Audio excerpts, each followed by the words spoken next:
పోతులూరి వీరబ్రహ్మేంద్ర స్వాముల వారు కాలజ్ఞానం రాశారు, కలియుగాంతం గురించి రాశారు.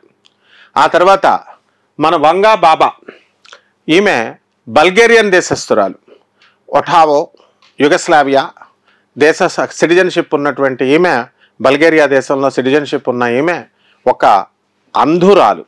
చిన్నప్పటి నుంచి కూడా ఆమెకు కళ్ళు లేవు. కళ్ళు లేకుండా కేవలం బెలాసికా అనేటటువంటి మౌంటైన్స్ మీద, పర్వతాల మీద తపస్సు చేసింది ఆమె.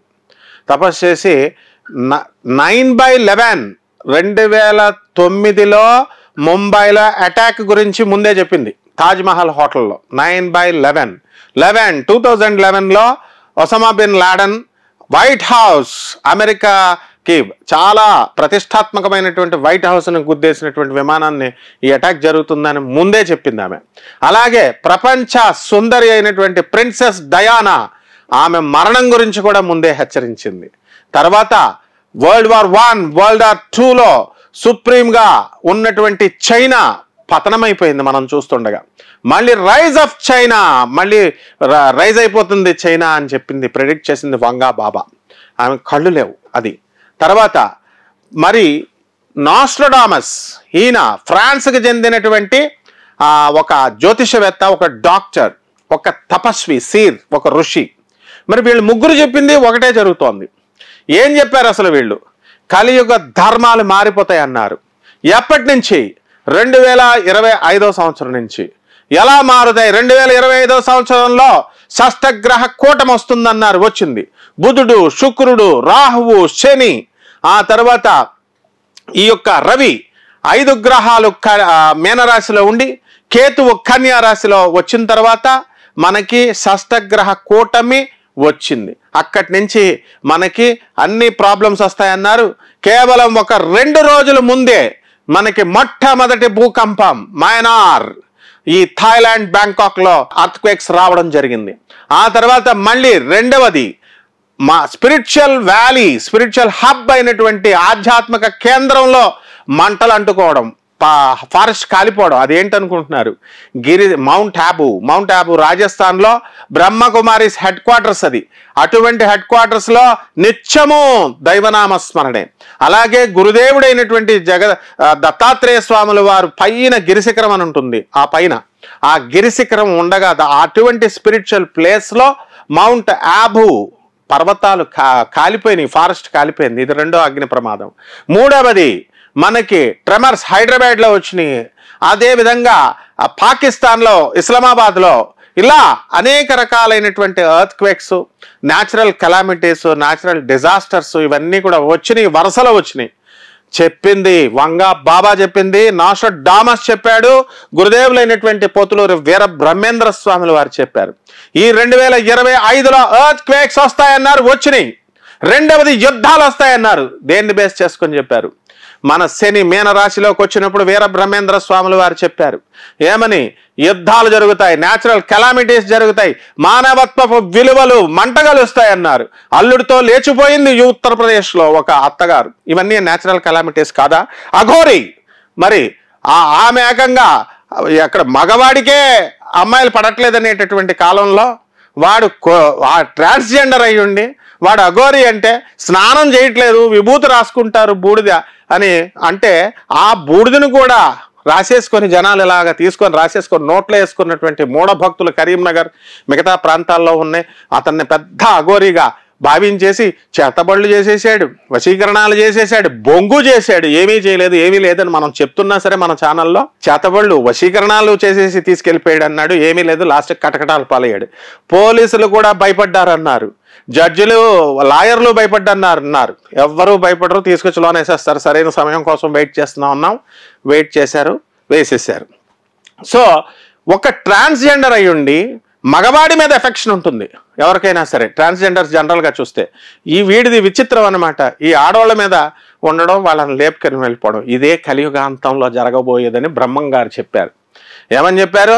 అసలు కాలేజీకి బయటికి రారు ఆడపిల్లలు అనేటటువంటి కాలంలో వాళ్ళు కాలేజీలకు రావడం, సోషల్ యాక్టివిటీస్లో పాల్గొనడం, ఉద్యోగాలు చేయడం, ఆ తర్వాత చాలామంది మరి అక్రమ సంబంధాలు, లివింగ్ ఇన్ రిలేషన్స్ అని, లివింగ్ ఇన్ హాస్టల్స్ అని, కోలివింగ్ అని హాస్టల్స్, ఇదంతా కూడా బ్రహ్మం గారు ముందే ప్రెడిక్ట్ చేశారు.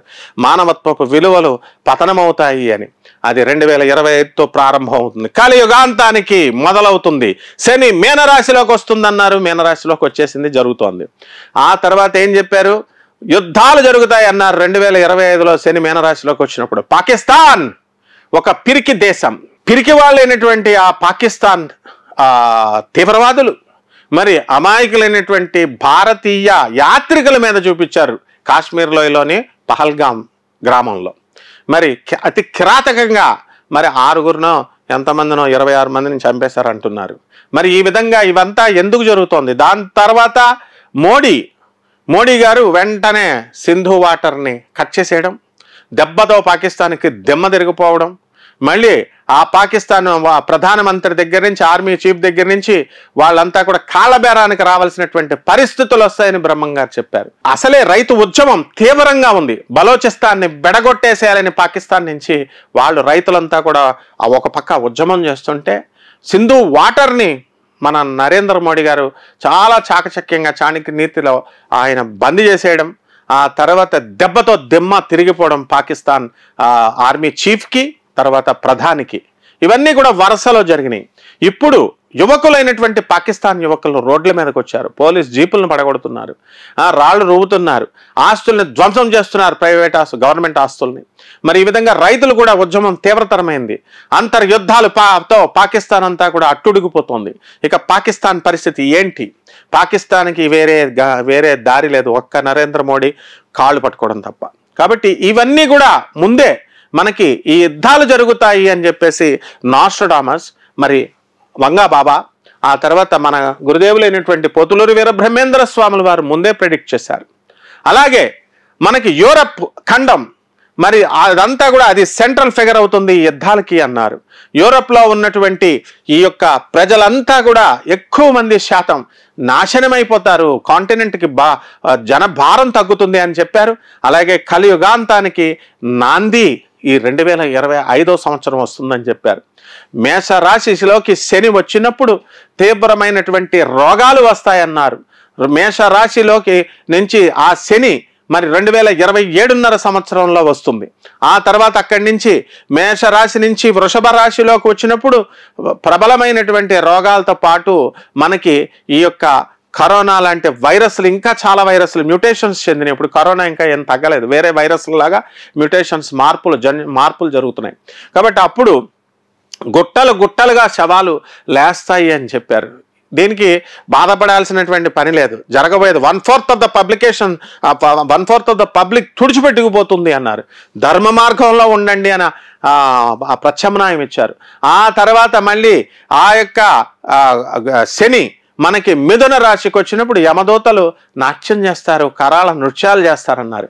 మరి ఈ యొక్క వంగా బాబా ఇచ్చినటువంటి సంవత్సరాల్లో 2025వ సంవత్సరంలో మేజర్ కాన్ఫ్లిక్ట్ యూరప్లో పెద్ద యుద్ధం జరుగుతుంది అండ్ సీవియర్ ఇంపాక్ట్ కాంటినెంట్ మీద ఉంటుందని చెప్పారు. 2028వ సంవత్సరంలో హ్యూమన్స్ అందరూ కూడా వీనస్ మీదకి వెళ్ళి ఆ శుక్ర గ్రహాన్ని యొక్క ఎనర్జీ సోర్స్గా వాళ్ళు గుర్తించడం జరుగుతుంది అన్నారు. ఇస్రో రిలీజ్ చేసింది 2028వ సంవత్సరంలోనే మనం శుక్రయానికి వెళుతున్నాం. చంద్రయాన్ అయిపోయింది, మంగళయాన్ అయిపోయింది, ఇప్పుడు మనం శుక్రయానికి వెళుతున్నాము. ఖచ్చితంగా బంగా బాబా గారు మరి వీళ్ళంతా చెప్పింది జరిగింది, అలాగే జరుగుతోంది. 2033లో melting of polar ice caps ఇవి జరుగుతాయన్నారు.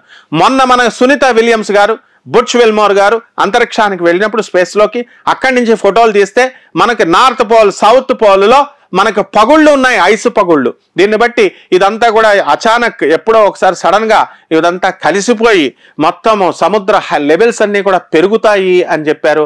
అది జరుగుతుందని 2033లో ఇది గ్లోబల్గా ఉన్నటువంటి సీ లెవెల్స్ అన్నీ కూడా పెరుగుతాయి అని వంగా బాబా చెప్పారు.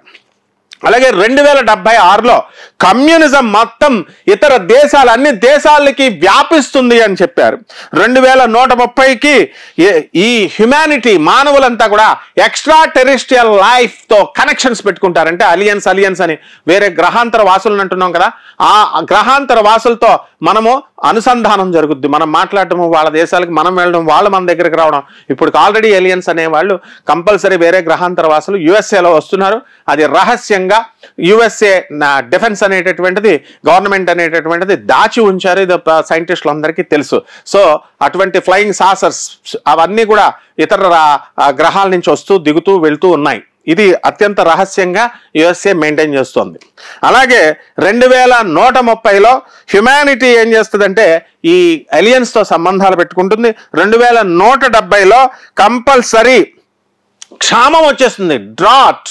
మొత్తం ప్లానెట్ అంతా కూడా భూమి మీద క్షామం వచ్చేస్తుంది, గడ్డి ఎండిపోతుంది, మొత్తం చెట్లు ఎండిపోతాయి, అట్లా మొత్తం పంటలు ఉండవు.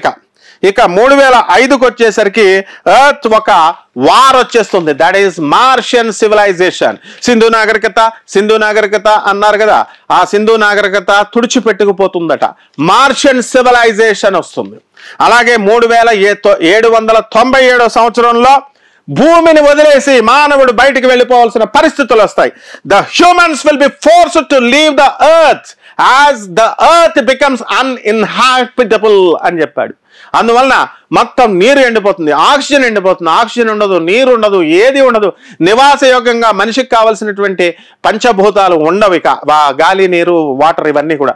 అందువలన మానవులు ఫోర్స్గా వెళ్ళిపోవడం జరుగుతుంది. అదే మనకి ఆ సినిమాలో, మనకి కల్కి సినిమాలో చూపించడం జరిగింది. అక్కడంతా కూడా చంబల్ దగ్గరికి పోతారు, కాశీ మొదటి నగరము, ఇదంతా కూడా ఎండిపోతుంది భూమి అని. ఇక ఆఖరిగా కలియుగాంతం 5079వ సంవత్సరం. ఈ సంవత్సరంలో the world will come to end అని చెప్పి వంగ బాబా, పోతులూరు వీరబ్రహ్మేంద్ర స్వాముల వారు, ఆ తర్వాత నాస్ట్రడామస్ చెప్పారు. మీకు డౌట్ రావచ్చు, 4,32,000 సంవత్సరాలు కదా పోతులూరు వీరబ్రహ్మేంద్ర స్వాముల వారు చెప్పిందని. టైం స్కేల్ ఉంటుంది. టైం స్కేల్ ని బట్టి మానవుడి యొక్క ఇక్కడ మానవుడికి 365 రోజులు ఈజ్ ఈక్వల్ టు మనిషి చచ్చిపోయిన తర్వాత పితృలోకంలో, దేవలోకంలో ఒక్క రోజుతో సమానం. అందుకే మీరు పిండాలు పెట్టేటప్పుడు ఏం చేస్తారు, మీరు సంవత్సరానికి ఒకసారి పిండం పెడతారు పితృదేవతలకి. అంటే ఒక రోజు ఇంట్లో ఉన్నప్పుడు మనం ఏ విధంగా అయితే మన తాతలకి వీళ్ళకి ప్రతిరోజు ఫుడ్ పెడతామో ఆ విధంగా 365 రోజులు ఒక రోజుతో సమానంగా రోజు పెడుతున్నట్టు 12 సంవత్సరాలు పెడతాం. ఆ తర్వాత 12 రోజులు పెట్టినట్టు, ఆ తర్వాత ఇంకా మైల్ అయిపోతుంది, పితృలోకానికి వెళుతుంది, ఆత్మ లిబరేట్ అయిపోతుంది అన్న ఉద్దేశంతో. కాబట్టి టైం స్కేల్ అని తెలుసుకోవాలి. ఈ టైం స్కేల్కి ఏం చెప్పారు, కలియుగాంతానికి. ఎక్కడ మీరు కలియుగ భవిష్యోత్తర పురాణం తీసుకోండి, గర్గ సంహిత తీసుకోండి, మనుస్మృతి తీసుకోండి, పద్మ పురాణం, ఏ పురాణాలైనా సరే తీసుకోండి. అన్నిట్లో ఆ తర్వాత భవిష్యమాలికలో కాశీ మహారాజ్ కాశీనాథ్ మిశ్రా అని చెప్పేసి ఆయన చెప్పడం జరిగింది. పంచసకులు రాసినటువంటి పూరి జగన్నాథ స్వామి గుడి సాక్షాత్తు ఆ శ్రీకృష్ణుడి స్నేహితులైనటువంటి 5 ఋషులు పంచసకులు అంటారు. వాళ్ళని పూరి జగన్నాథ స్వామి చెప్పడం జరిగింది. కాబట్టి ఎక్కడైతే పూరి జగన్నాథ స్వామి మీద మనకి పతిత పావన జెండా ఎగురుతూ ఉంటుంది, ఆ జెండా అనేక సార్లు పడిపోతుందన్నారు. మొన్న కూడా పక్షి వచ్చి దాన్ని తీసుకుని వెళ్ళి లాక్కెళ్ళిపోయింది. కాబట్టి ఇది కలియుగానికి నాంది అన్నారు. అలాగే సుదర్శన చక్రం, నీల చక్రం అంటాం, ఆ నీల చక్రం దగ్గర ఆ జెండా కాలిపోతుందన్నారు. అక్కడ నీల చక్రానికి దగ్గరగా ఒక దీపం పెడితే ఆ దీపం పడిపోయి ఆ జెండా, పతిత పావన జెండా కాలిపోయింది. ఒక హత్య జరుగుతుంది, ఒక మరణం అనేటటువంటి జరుగుతుంది పూరి జగన్నాథ స్వామి గుళ్ళు అన్నారు. ఒకళ్ళు చచ్చిపోయారు, రక్తం పడుతుంది అన్నారు. సో ఇవన్నీ అలాగే 30 నుంచి 40 కేజీల రాళ్ళు పడిపోతాయి అన్నారు. రాళ్ళు పడిపోయినాయి. ఇవంతా కలియుగానికి నాంది. మీరు అడగొచ్చు, కలియుగం అంటే అండి అందరూ పోతారని. 1/4 ఆఫ్ ద పాపులేషన్ ఎలాగైతే కరోనా వైరస్ తో పోతున్నారో ఆ విధంగా పోతారు అని చెప్పారు. కాబట్టి దీనికి ధర్మ మార్గం ఒకటే అన్నారు. ధర్మంగా ఉండండి, ధర్మంగా చేసుకోండి, ధర్మజీవనం చేయండి, దాన ధర్మాలు చేయండి. ఈ విధంగా ఉన్నప్పుడు మనకి ఈ సమస్యల నుంచి పరిష్కారం అవుతా ఉన్నారు. ఏ యుగమైనా సరే, ఆఖరిగా నేను చెప్పేది, ఏ యుగమైనా సరే మనము మన ధర్మాన్ని బట్టి ఆయుర్దాయం మనకి తగ్గుతుంది. అధర్మం వైపు ఉంటే మనిషి ఆయుర్దాయం బాగా తాగుతున్నాడు అనుకోండి, బాగా తిరుగుతున్నాడు, ఏమవుద్ది, బలం పోయి ఎలాగైతే ఆయు క్షీణం అవుతుందో ఆ విధంగా యుగం కూడా, యుగ ధర్మం కూడా మారుతుంది. ఆ యుగం కూడా క్షీణింపబడుతుంది. అందువల్లనే 4,32,000 సంవత్సరాలు ఉన్నటువంటిది తగ్గిపోతుందని వంగాబాబా గారు నాస్ట్రడామస్ పోతులూరి వీరబ్రహ్మేంద్ర స్వామి వారు చెప్పారు. అందుకే కలియుగాంతం ఎప్పుడు ఎండ్ అవుతుంది అన్నది ఎక్కడా కూడా మనం ఏ పురాణాల్లో క్లియర్గా చెప్పలేదు. ఏంటంటే దాన్ని బట్టి మన మహనీయులు వీళ్ళు చెప్పినటువంటి దాన్ని బట్టి ప్రిడిక్షన్స్ బట్టి 2025లో వస్తుందన్నారు, వచ్చింది. ఆ విధంగా జరగడానికి ఉంది. కాబట్టి దీనికి ఏకైక మార్గం ఏంటంటే చచ్చిపోతా ఉంటే ప్రతి ఒక్కరికి బాధ కాబట్టి క్రిటిసైజ్ చేయడం కాదు, ధర్మ మార్గంలో నడవండి. మీ అమ్మ మీ నాన్నలకి తిండి పెట్టండి. మీ తండ్రి మిమ్మల్ని జేబులో డబ్బులు ఎలాగైతే పెట్టి ఉంచాడో మీ తండ్రి అడగకుండా జేబులో డబ్బులు పెట్టడం మీ బాధ్యత అని తెలుసుకోండి. మీకు చదువు చెప్పినటువంటి మాస్టర్లకి బట్టలు పెట్టండి, కనీసం యాపిల్ పండు అని ఇవ్వండి. ఈ విధంగా ధర్మ మార్గంలో మీరు వెళితే తప్పకుండా మనం కలియుగాంతం నుంచి సేవ్ అవుతాం. శుభమస్తు.